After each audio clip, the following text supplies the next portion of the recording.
Em 27 de setembro, explosões abalaram Nagorno-Karabakh.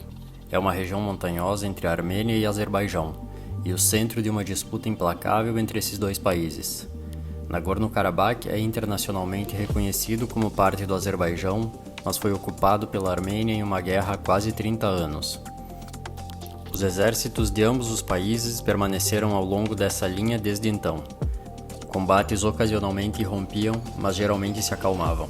Dessa vez foi diferente. Combates intensos eclodiram em setembro de 2020 e rapidamente se tornaram uma guerra em grande escala. Ambos os lados foram acusados de bombardear áreas civis na região. Milhares de pessoas morreram, incluindo 100 civis. Então, em uma reviravolta súbita e dramática nesse conflito de décadas, a Armênia se rendeu. Um cessar-fogo foi assinado em 9 de novembro e o Azerbaijão declarou vitória. Então, o que desencadeou essa guerra e o que significa o cessar-fogo para esse lugar ferozmente contestado? Nagorno-Karabakh está no Cáucaso, entre a Europa e a Ásia. Historicamente, sua população tem sido principalmente de etnia armênia, com uma substancial minoria azeri. Mas durante a maior parte do século XIX, ela foi governada pelo Império Russo. Após a queda do Império em 1918, armênios e azeris étnicos formaram novos países, Armênia e Azerbaijão. Eles imediatamente lutaram por essa região, mas apenas 3 anos depois, os soviéticos russos conquistaram todo o Cáucaso. Os soviéticos eventualmente transformaram a Armênia e Azerbaijão em repúblicas dentro da União Soviética e traçaram novas fronteiras. Eles tornaram Nagorno-Karabakh uma região semi-autônoma na República do Azerbaijão, apesar de sua população majoritariamente armênia. Os armênios étnicos lá frequentemente pediram para se juntar à República Armênia, mas foram negados. No entanto, não houve sinais de guerra até que a União Soviética começou a relaxar seu controle.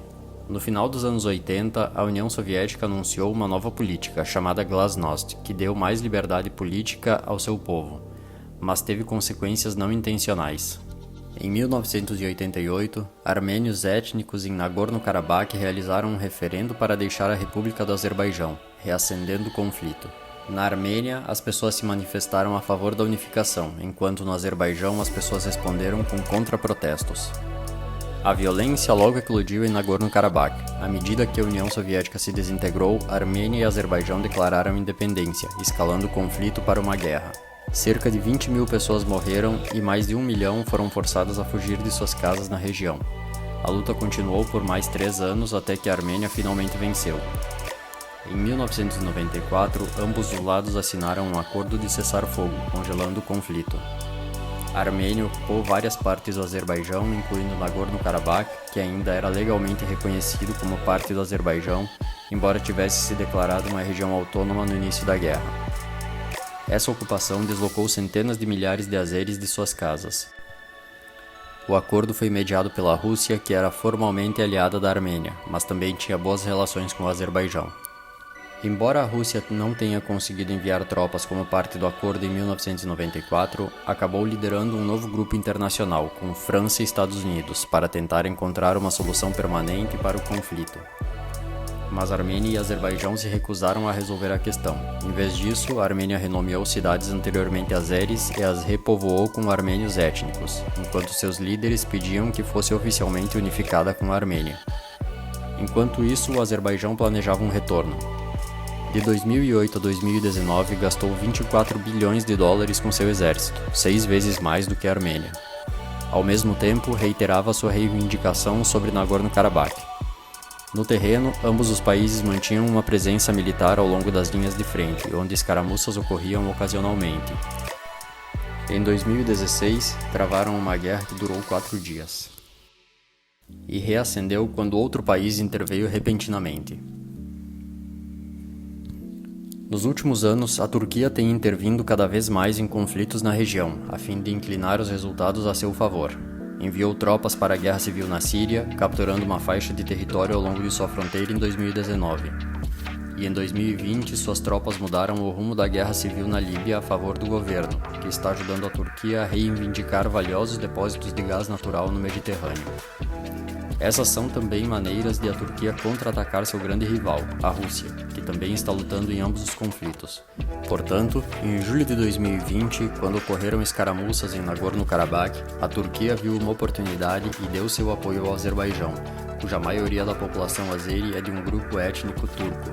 Em agosto, os dois realizaram exercícios militares conjuntos no Azerbaijão, e o fornecimento de armas da Turquia ao Azerbaijão aumentou drasticamente. Isso incluiu drones avançados. Acredito que esse conflito tenha sido planejado conjuntamente em Ankara e Baku por muitos meses. E assim, com o apoio da Turquia, o Azerbaijão lançou seu ataque.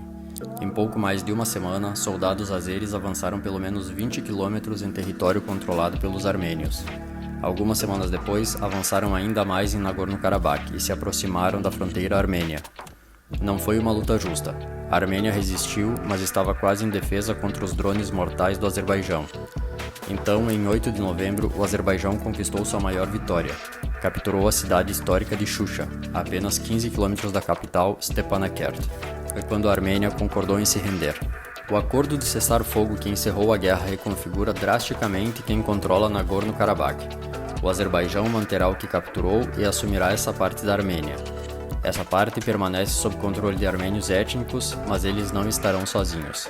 A Rússia não interveio na guerra, mas intermediou esse acordo que prevê o envio de 2.000 de suas tropas como mantenedores da paz. A Rússia obviamente tinha suas ideias sobre como encerrar esse conflito, com mantenedores de paz russos, e certamente não se apressou em ajudar a Armênia. A Turquia também ganha uma posição aqui. O acordo prevê a construção de uma estrada aqui, que daria à Turquia acesso ao Azerbaijão. Além disso, em acordo com a Rússia, a Turquia agora enviará suas próprias tropas de manutenção da paz para a região. Portanto, enquanto o Azerbaijão comemora e a Turquia e a Rússia conquistaram recompensas estratégicas, a Armênia está em um tumulto. Após o anúncio do acordo, multidões invadiram prédios do governo na capital e pediram a remoção do primeiro-ministro. Em Nagorno-Karabakh, os armênios étnicos em áreas recém-capturadas podem ser forçados a sair. Alguns já queimaram suas casas antes de partir, enquanto os azeres que fugiram durante a guerra anterior podem estar voltando. Em última análise, o acordo não faz nada para acabar com a hostilidade entre os dois países. Até que isso aconteça, esse conflito poderá ter outra rodada novamente. É muito mais um acordo do que uma paz.